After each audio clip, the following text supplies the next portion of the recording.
Alright, we're gonna play a rapid game. We're playing answer 2310 from France. And let's play d4. I'm gonna play a London. Let's see what response we get. And we get c5. Okay, here I take. I like this very much. Let me put the audio a little bit down maybe. Okay, knight to c6 is one of the main moves. Here I like to play pawn to e4. It's a very uncommon variation, but also a very tricky and aggressive one that Black usually really hasn't seen before. So that's kind of what I'm playing for here. Main moves are usually pawn to d4 or pawn to e5 here right now. After both of them I have some tricks up with my sleeve. So we get pawn to d4. Here I like to play pawn to c3, attack in the center. And usually now the people play pawn to e5 right away. Now the trick here is that I can actually sacrifice my bishop. And after the knight takes, I take here. And now I have this very big center. I have 3 pawns for my sacrificed piece. And usually I'm doing very good here. Knight has to go back somewhere. Moves back to c6. Alright. Now I go bishop to b5. I pin it. So yeah, this is not an option taking here, because then I could just, or the queen would just be hanging. I think now knight to c3 is good. And yeah, black is just gonna be struggling against all of those pawns at some point. But let's see. Black needs to develop somehow. Probably knight to f6 will come soon. Maybe bishop to e7.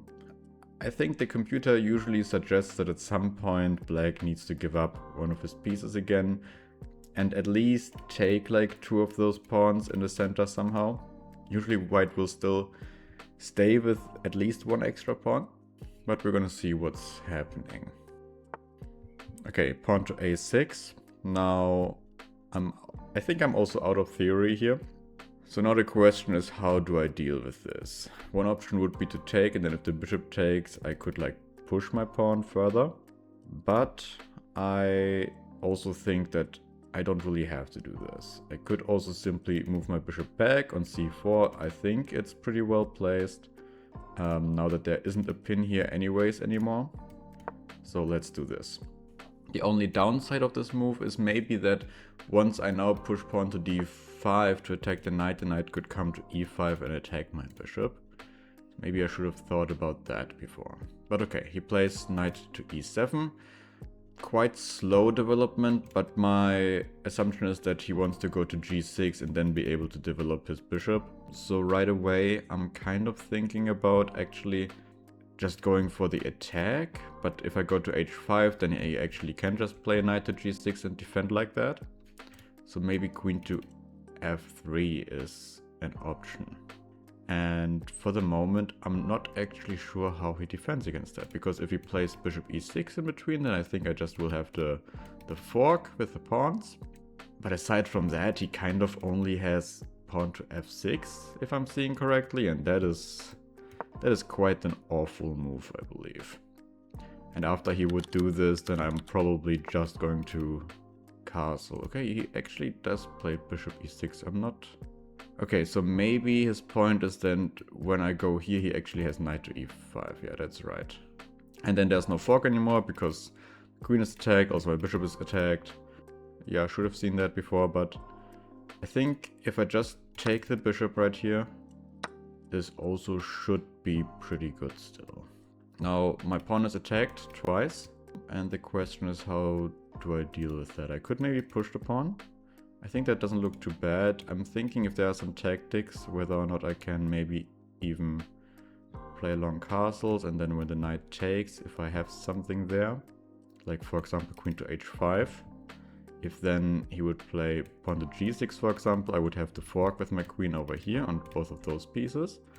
But after long castles, knight takes and queen h5, I guess he's just gonna play knight to g6 in between again.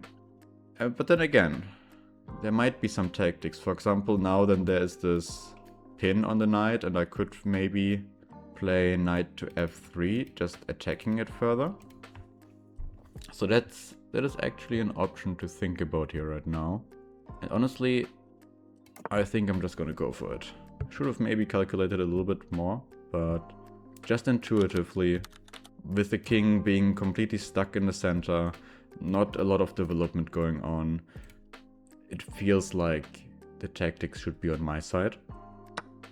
Okay, so he does play that. Let's give the check, I believe.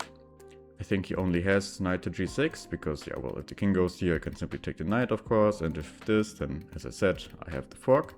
Right, and now my plan was knight to f3. Unfortunate that he can't take here, because my queen is dealing with that. Can also not really play pawn to e5, I guess, because my knight will just take. Although, maybe he can do that, because then at least he, like, my knight also isn't attacking his knight anymore. But still, I hardly believe that this could be any good, because then I'm actually putting a lot of pressure on this fork as well. The king is even more exposed. So this seems like it's still all going quite well for me. Okay, knight to b3 check. I mean, that's kind of a desperation, I guess, because I can simply take that knight, but I guess the knight was lost anyways. So, of course, I'm going to take. Now his queen is attacked, and his queen goes to a5. Logical.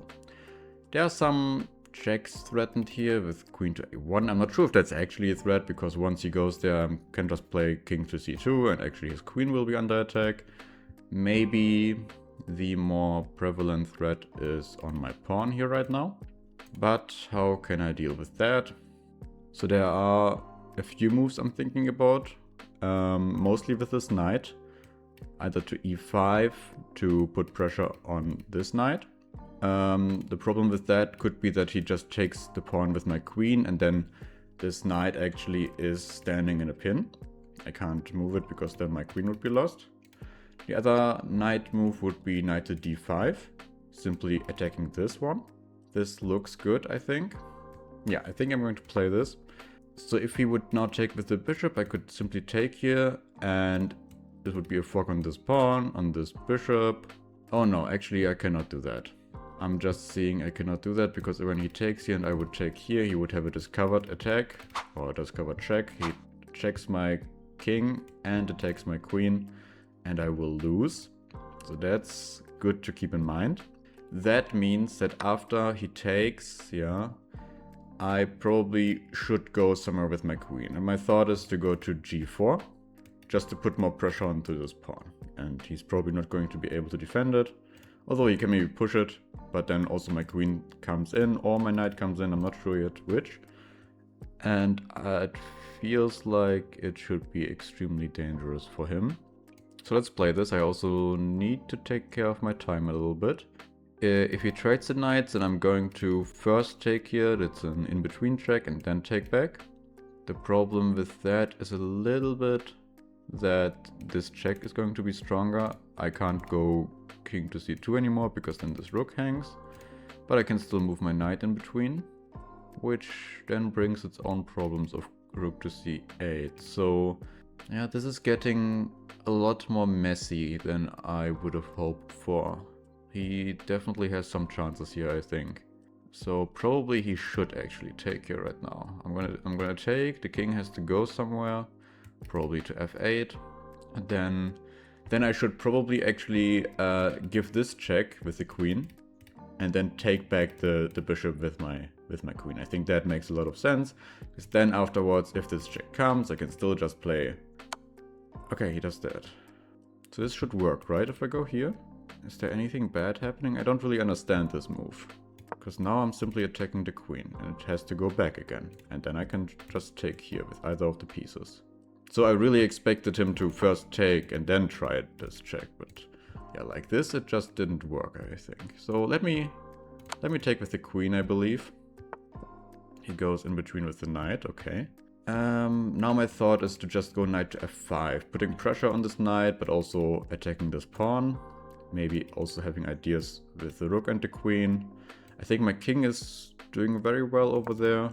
Such a pawn I do not care the slightest about. It would be actually extremely bad for him to take, because then the knight would have a very deadly check on d6.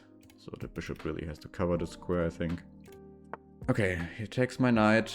How do I do this now? There should be some ways of winning this right here. One idea is to take, and when the bishop takes, I bring my rook in. Oh wait, another idea. Can I just give the check? King f8, queen to f6. King has to go to g8. I go knight to e6. I'm gonna threatening a checkmate on g7. This does feel very good, I think. Just worried I'm missing something, but let's try that. So he has to go to f8, of course. I'm gonna give this check. It's gonna have to go there, and now my thought was to go here. And now how does he defend against this? He does not. That's a resignation. Very good. Okay, nice.